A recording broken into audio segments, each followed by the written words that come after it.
Hi everybody, Dan Illman, Matt Bernier, taking a look at several graded stakes races at Santa Anita on Saturday. This one's for the 3-year-olds. It kicks off the late pick 5, the grade 2 San Vicente Stakes, race number 6. Our stakes previews are brought to you by DRF Bets. If you sign up for a new DRF Bets account, you access a $200 free bet immediately. No deposit required. DRF.com/join is where you need to go. Promo code FREEBET09. Let's take a look at the field for the San Vicente. 3-year-olds again going 7 furlongs. We have a field of 6. Bob Baffert has 2. The 1 Axeman, the 3 Neuro. Let's begin with Neuro, a horse that's been favored in both starts, has shown ability in both starts, but as we were talking about before we came on, he's got his quirks. He's very, very quirky. I mean, this is a horse that if you watch either one of those first 2 starts, you look at it and you go, what's going on here? Because neither rider ever really hit him with the stick, and you hear little rumors, I don't know if there's any truth to it, that the horse just really despises being hit with the whip. If that's the case, I just wonder what happens if you get into a pitched battle down the lane with better horses. He just broke his maiden, but you watched Victor most recently. He waited to the very end and just gave him a shoulder tap. And guess what? He just barely prevailed, won by a head nose. You go back to the Del Mar race when Martin Garcia rode him. He was basically just hands and heels the whole way. I think this horse has some serious ability, but clearly there's something that's not there in the noodle just yet. Maybe in some time it'll come around, but I couldn't trust him in a race like this. It's a big ask, obviously, in the San Vicente. First time against winners, stretching out from 5.5 to 7. But an advantage, perhaps, is this is a horse with speed outside of the other 2 speeds. As we see from the Timeform US pace projector, the red bar indicates our friends at Timeform US believe the pace will be fast. It will be set, perhaps by the 1 Axeman, I'm not sure. The 2 Mr. Jägermeister coming in from Canterbury is also plenty fast. And if Mr. Jägermeister sort of narrows the gap there between the 1 and the 2, Neuro, the 3, All Out Blitz, the 4, could be in a great spot. Certainly so. And the big thing with Mr. Jägermeister, he's never seen horses like he's going to see on Saturday. I know he ran into the Canterbury Flash. Very nice filly. The filly that's really, really good, but at the same time, Mr. Jägermeister was on his hands and knees running against her. I know it was a long time ago as well, and no reason to think that he doesn't progress. The only way he can win this race is by going. He has to try to clear. If he does that, that could make life miserable or put Drayden Van Dyke into a bit of a tough spot on Axeman. And it's hard to imagine them sitting with Mr. Jägermeister. Yeah, Maybe they're concerned about the 7. Because he couldn't last the 6 when involved basically in a pitched battle with Amy's Challenge, the filly, last time out. Mr. Jägermeister, in a perfect world, I'm sure the connections would have wanted this race to be at 6. They're going to have to go 7, perhaps battling with a very fast horse in Axeman. This is a Minnesota bred who's 0 for 2 against Open Company. And I guess the thing with me there, thinking of it like that, though, is if you're afraid of 7, don't ship him here. Don't run in this race. I mean, you have other options. They've got the race at Oaklawn, that's 6 furlongs for the boys. If you don't think that he can get 7, don't run him here. I'm going to be really disappointed if they take his best asset away from him. Don't try to sit. The only way you can win is by going. As for Axeman, he's likely the favorite in this race off a sparkling 97 Buyer's Speed figure debut. He was 7 to 5 in a full field. He was expected to run. I'm not sure they expected him to run like that because he put away the other speeds. And then when Drayden just asked him for a little bit at the 3/16 pole, a noticeable spurt. And the next thing you know, he won by 10. Yeah, I think it was awesome. I mean, I have 0 knocks against that effort. I think all things considered, he did everything that you could have possibly asked and then some. He just adds to a really good group of 3-year-olds at this point, where if he does what I think most people think he's going to do on Saturday, now you've got to wonder, when do you try to stretch him out? Because you got to give him at least the opportunity. If he gets through this test, like you, I wonder if ultimately this is kind of what he is. I think he might be a 7/8 kind of horse. And you know what we've seen Baffert in the past, whether it's the Woody Stevens or eventually the H. Allen Jerkins.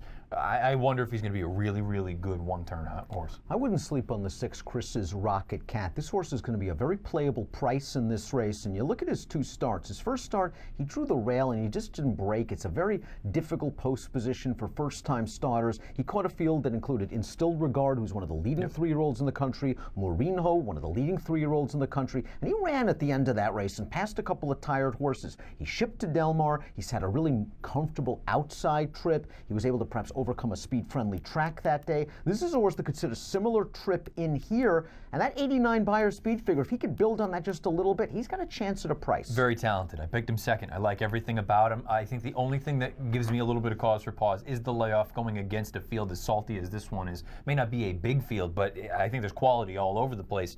He's going to work out, you could argue he has the best post and he can work out the best trip. If he sits just off the 1 and the 2, that's great. The problem is I think even the 4 and the 5 have got some ability.